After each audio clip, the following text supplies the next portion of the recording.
My family hijacked my vacation plans for my golden sister and her kids. But this time, I had a secret escape plan of my own. Reddit. I need your thoughts on this. I need help with my family situation, which has been festering for decades, but it's a long one. Despite growing up in a relatively normal suburban Massachusetts home, I, 35, female, have always struggled with this situation. My older sister, Sarah, 42, female, has always been the golden child. Since I can remember, our house has served as a shrine to Sarah's life, with every wall filled with her accomplishments and every conversation centered on her. My parents were too busy preparing for Sarah's college interviews to buy me a cake for my 10th birthday, which I remember vividly. They even tried to pass off Sarah's leftover graduation cake, which still bore her name, as my birthday cake. Sarah's achievements overshadowed every major event in my life. As I grew older, Sarah had recently joined the debate team, so my parents were unaware that I had made the honor roll in middle school. Sarah had a college campus visit scheduled, so they were unable to attend the ceremony when I won a local high school painting competition. Knowing that sharing my triumphs would only result in a fleeting, "That's nice, dear," before the subject of Sarah was brought up again, I learned to celebrate them alone in my room. Even our things revealed our family's priorities. Sarah's room was always outfitted with cutting-edge technology, fashionable attire, and everything she required for her numerous extracurricular activities. My room, on the other hand, was overflowing with used clothing. When I indicated an interest in taking music lessons, I had to make do with Sarah's discarded violin, old clothes, and school materials. I had difficulty playing the violin since it was too large for me. "We already spent so much on Sarah's piano lessons this year," my mother said in response to my plea for a more appropriate size.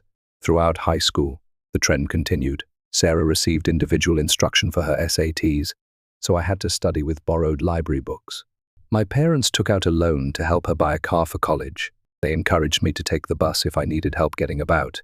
Sarah's wants and desires were central to all financial decisions, family discussions, and Christmas preparations.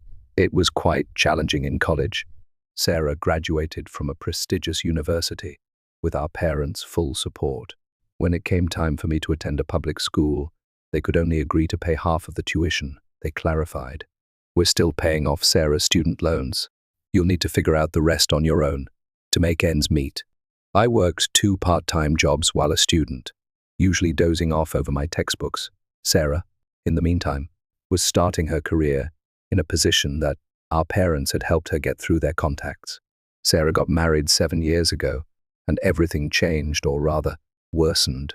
For a year, our entire family focused solely on the wedding. My parents took out another loan to pay for her dream wedding, which featured a beautiful gown, an expensive location, and over 300 guests. Despite their reservations about the payments, I recall hearing them in the kitchen one evening, insisting that nothing was too good for Sarah's special day. Was there any doubt that I was her maid of honor? I was expected to organize bridal showers, plan a luxurious bachelorette party, and handle any small issues that arose. When I expressed my stress about handling these commitments while working a full-time job, my mother urged, "Don't be selfish. Emily, this is your sister's special time." The twins followed. Sarah's parents were overjoyed when she announced she was having twins, even though they were still repaying their wedding loan. They contributed to the down payment on a nearby home. On the day they signed those contracts, I saw them spend their retirement funds, which they said they couldn't access when I needed help with college. They argued that this was different. "This is for our grandchildren." So, who was the default babysitter? Yes, not me. It began as occasional babysitting. The request, "Emily, could you watch the boys for a few hours?" became a weekly practice, then expanded to evenings when they had appointments. My parents supported this arrangement, saying, "This is what family does." Sarah and her husband, Michael, 43, male, felt that I would always be there to help them if I tried to object, even though I adore them. The twins, who are now energetic 7-year-olds, are exhausting. Every weekend, Sarah drops them off unexpectedly at my house, generally under the guise that she needs me time or has important errands to run. The lads run wild, turning my modest apartment into a disaster when I try to establish limits or request advance notice. Sarah begins crying about how overwhelmed she is, and my parents criticize me for not being supportive. I worked a lot of overtime to establish myself in the marketing sector. I just received a promotion offer that involved longer hours and more travel, my mother said. But what about the twins? Your sister needs you here, Sarah added. You can't take that job, Emily. Who will help me with the boys? When I brought up the subject during a family dinner in the hopes of earning some compliments, it appears that my time, profession, and life are entirely irrelevant. My father adds, family should come first. Emily, my mother constantly says, your sister has 2 children to look after. You don't know what tired really means. When I tried to explain how overwhelming it all is, Sarah accused me of being envious of her life and her children. She said, you're just bitter because you're still single, as if my marital status was the primary element determining my worth as a person. Following a particularly stressful weekend with the twins, I decided to finally indulge myself with a beach trip last month. They successfully ruined my laptop and left permanent marks on my couch. I knew I needed a getaway. I discovered a modest, unpretentious resort in Florida that was excellent for a relaxing getaway. My mother's eyes shone as I mentioned it at our weekly family dinner. Oh, that's perfect. We should all go together. The twins would love the beach. Sarah had started organizing events before I could protest. She said, you can take the boys swimming, while Michael and I have some alone time, as if my trip would automatically convert into a time for them to be cared for. Of course, in exchange for my aid with the twins, my parents offered to upgrade my reservation to a higher-end resort where they could all stay, totally disregarding the fact that this was supposed to be my vacation. They began planning activities and vacations based on what the twins wanted. I made a decision that changed everything. As I was lying in bed that night, I booked a separate resort on a quiet, tiny island. I kept the change of plans a secret from everyone. I quietly began preparing by arranging time off work, packed my belongings, and ensured that my emergency fund was available. Even though I knew it was dishonest, I couldn't take it any longer. At the airport, they will be removed from us while I board my flight to another city. They will be flying to Florida. I have disabled location sharing and am prepared for the inevitable criticism. Yes, I understand that there will be drama. Yes, I understand that they will be upset. However, I want to prioritize myself for the first time in my life. For 35 years, I have been the dependable sister, the ideal daughter, and the always available aunt to meet my family's expectations. I sacrificed my social life, weekends, and personal needs. I was frequently babysitting, so I missed out on dating opportunities. I have denied opportunities that may conflict with the demands of my family to be available to them whenever they need me. I have placed my personal life on hold. Right now, I'm fleeing a lifetime of exploitation, not just a trip. I aim to use this as a turning point to establish clear boundaries with my family and possibly even take a complete break from them. I'm tired of always making sacrifices, being the family's pillar of support and being the reliable backup plan. Reddit. What should I do? Am I exaggerating? Is it acceptable for me to want something more for myself? Or should I simply follow their lead and accept my place in the family? Update 1. I sincerely appreciate all of your assistance and guidance. A lot has happened since my last post, and I'd like to describe how everything turned out. Although everything went as planned, the day at the airport was more emotionally charged than I had expected. I purposely chose a check-in station that was far from my family's location. When I arrived early, I saw everyone pass through the terminal's glass walls, Michael checking their reservation details, my parents looking excited, Sarah handling the twins, and Sarah dragging luggage. As soon as they began to make their way to the check-in counter, I quietly passed through security for my own flight. When frozen for me, Sarah's messages were even worse. You've ruined everything. The lads are diligent in their pursuit for Aunt Emily. I can't manage meetings on my own, so Michael had to reduce them. However, one communication struck a different tone. My father emailed it, although he seemed unsure for once. Emily, please let us know you're safe. Even though I don't understand what's happening, I'd never heard him speak to me without immediately defending Sarah or urging me to do more before. I messaged our family group chat only once. I'm having a lovely trip, and I'm safe. When I return, I'll contact you. Please give me room. I then ended the discussion, and continued chatting to myself. In addition to reading bedtime stories to the twins, I also read 3 novels, spoke with other guests without interruption, and watched the sunset every evening instead of racing home to help with showers and sleep. These 5 days changed my life. I began journaling to process years of suppressed emotions. I ate dinner at a small beachside restaurant last night, and when the elderly waitress noticed I was alone, she asked if I was okay with my solitude. After I explained my situation briefly, she said something that stuck with me. Family is important, honey, but not at the price of your own well-being. Putting yourself first is sometimes the most daring thing you can do. When I returned home, I didn't immediately go to my place. Instead, I booked a hotel room for 2 nights to give myself time to prepare for the inevitable encounter. During this time, I updated my work emergency contacts, changed the locks on my doors, and, most importantly, put my boundaries in writing. I unintentionally liked a co-worker's post on social media, which is how my family found out I was back. My mother and Sarah arrived at my apartment building within hours, continually banging my intercom. Across the street, I watched them from the window of my hotel room, strangely disconnected from their brilliant performance. I'm going to address them tomorrow at a neutral coffee shop, not at my house. And I know it won't be easy, but I've prepared what I'm going to say. My hands quiver just thinking about it, but for the first time in my life, I'm choosing myself, and I know I'm doing the right thing, despite the anxiety, guilt, and drama that will inevitably follow. I'll offer another update after speaking with my family, and I'm grateful that Reddit provided me the confidence to take this first step toward independence. Update 2. As planned, my family and I arrived at the coffee shop, and the situation became even more heated than I had anticipated. The visit at the coffee shop began sweetly enough. I arrived early and sat at a corner table where I could see the front door and the emergency exit, a habit I developed over years of anticipating family drama. My hands were shaking so terribly that I couldn't even grasp my coffee cup. My parents, Sarah, and, surprisingly, Michael all showed up together, and I am relieved there were no twins. I lifted my hand and said what I had practiced before they began their scheduled speeches. I'm establishing boundaries, and they can't be negotiated. The next 2 hours were a masterclass in emotional manipulation.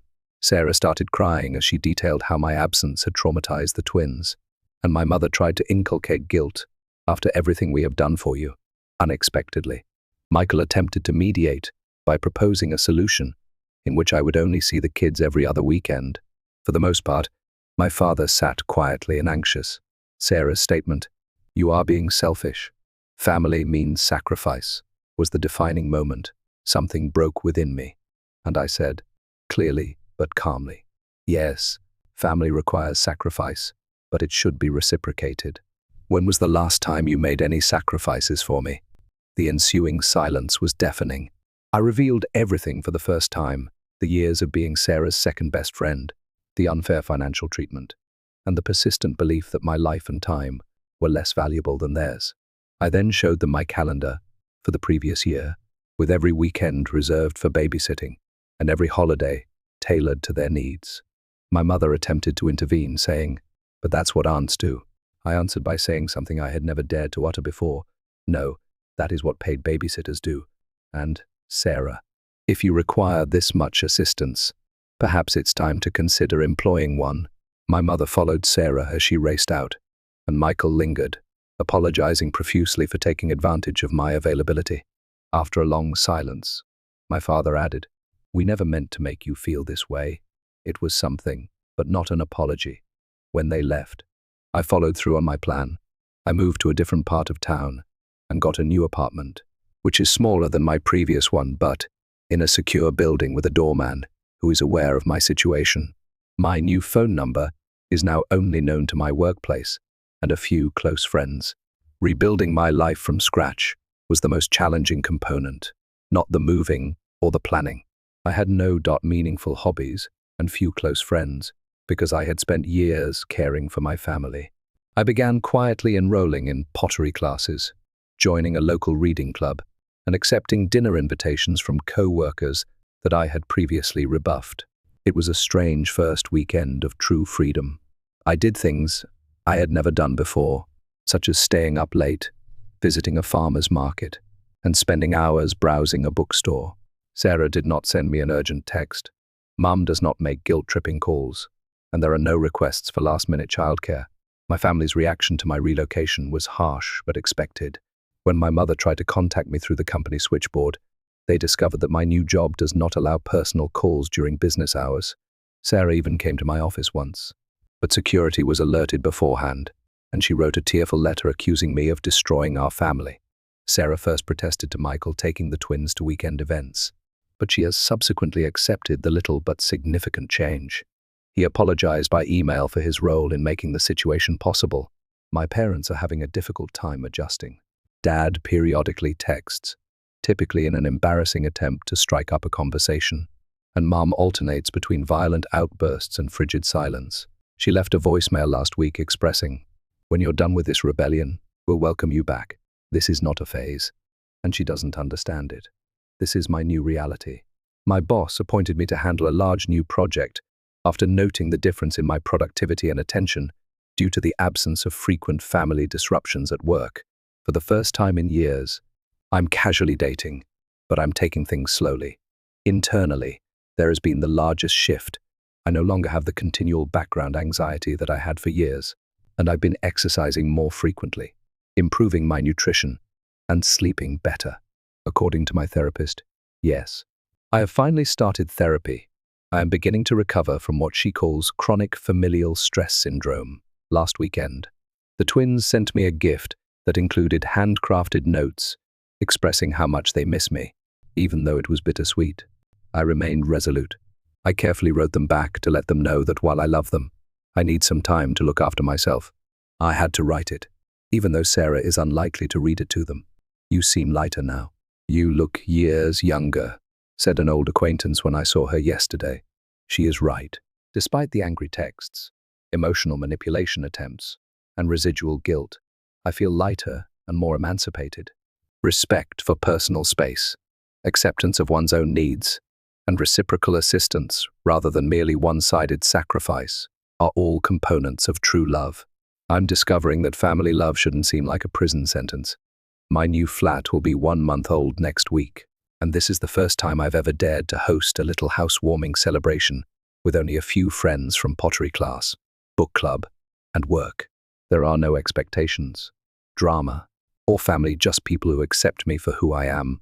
I'll post another update soon, and I'm grateful to Reddit for providing me the confidence to make a life change.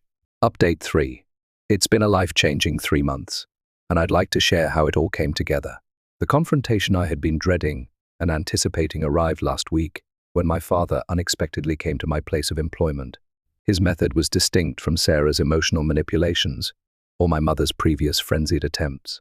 When he asked if we could have lunch together, he was composed and even resigned.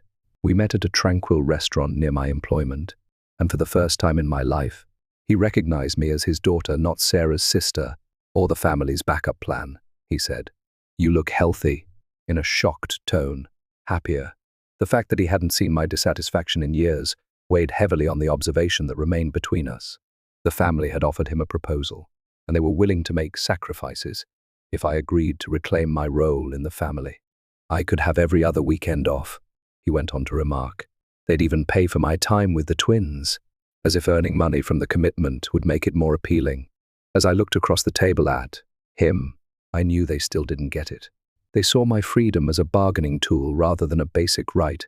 "Dad," I answered, "I am not bargaining for my independence. I am living it." The talk that followed was the most frank I've ever had with my father. I detailed how their relentless focus on Sarah had damaged me emotionally as well as practically, and I told him about things he had forgotten or never noticed: dreams, accomplishments, and birthdays. His answer was unusual. He sat for a long time in silence, not providing the usual defense of their judgments. Finally, he stated, "We believed we were doing what was best for our family. We never realized how much we were hurting you." Although it wasn't an apology, it was the first time I'd been acknowledged. When he inquired about my new life, that was the genuine turning point. He listened for the first time as I explained my pottery lessons, my job advancement, and the new acquaintances I had made. Despite its flaws, I showed him images of a vase I had produced. I was stunned by what he said next. "You seem to have built a good life for yourself without us." The realization and anguish in his voice were genuine. We agreed at the end of lunch that nothing would ever be the same again. He gave me my first genuine embrace in years as he said to me, "I hope someday we can be part of your life again, but on different terms." That exchange appeared to spark a final bout of family turmoil. Sarah has been making passive-aggressive remarks about selfish sisters and broken families on social media because she feels deceived by our father's approval of my decisions. After learning about our lunch, my mother launched a new round of emotional attacks, informing family members that I require an intervention because I am having a breakdown. Their actions, in my opinion, are an attempt to keep control over someone who has finally earned their freedom. The difference is that none of it has the same influence on me as it had before, and my new life has given me a new perspective. My new apartment looks like home now, with my attempts at pottery and images of my chosen family friends who value my independence and respect boundaries adorning the walls. I've begun training my less experienced co-workers at work, breaking the vicious cycle of poisonous support that had long entrapped me. My relationship with time has altered the most. I can spend my weekends as I want. I've started learning Spanish, joined a local hiking group, and even began dating someone who respects and loves my boundaries. For the first time, I'm living a life that reflects who I am rather than what my family expects of me. Last Sunday, the twins sent me a handwritten card that was clearly prepared under supervision. It was packed with terrible remarks about how much they missed their aunt. Previously, this would have sent me into a dark spiral of uncertainty and remorse. Instead, I reacted with a loving yet forceful letter, expressing that while I may not be as active in their daily lives, my love for them has not changed, and that sometimes adults need to look after themselves. My therapist says I'm experiencing post-traumatic growth, which means that instead of simply moving on from the past, I'm developing something stronger and more wholesome in its place. She's helped me realize that I'm not to blame for my family's dysfunction. The most recent development occurred yesterday when Sarah's husband, Michael, phoned me to inform me that my attitude has resulted in changes in their family not to lay blame on me. They have finally hired part-time help to assist with the twins, and he has been a more involved dad. Michael believes it is best for everyone, but Sarah is having difficulty adjusting. As I write this final update, I'm sitting in my home office, preparing for a business trip next week, something I could never have done in my prior life. Behind my desk, there's a framed quote that relates to my journey sometimes. "The bravest thing you can do is set yourself free." I'd like to thank everyone who backed me and followed my story. You gave me the confidence to make my own decisions. If you're wondering if people in similar situations are selfish for wanting their own lives, remember that you're not. Being free is not selfish. Treating oneself is not mean. And establishing boundaries is not a sign of treachery. I have no idea how my relationship with my family will evolve in the future. Perhaps one day, we will discover a different form of connection, one founded on mutual respect rather than duty. In the meanwhile, I'm focusing on maintaining the life I've created, including my friendships, interests, top profession, and, most importantly, my sense of myself. This is not the end. It is only the beginning. For the first time in my life, I'm excited to see what happens next. Thank you for watching. If you haven't subscribed yet, please do so and hit the notification bell to stay updated with more shocking real-life stories happening around.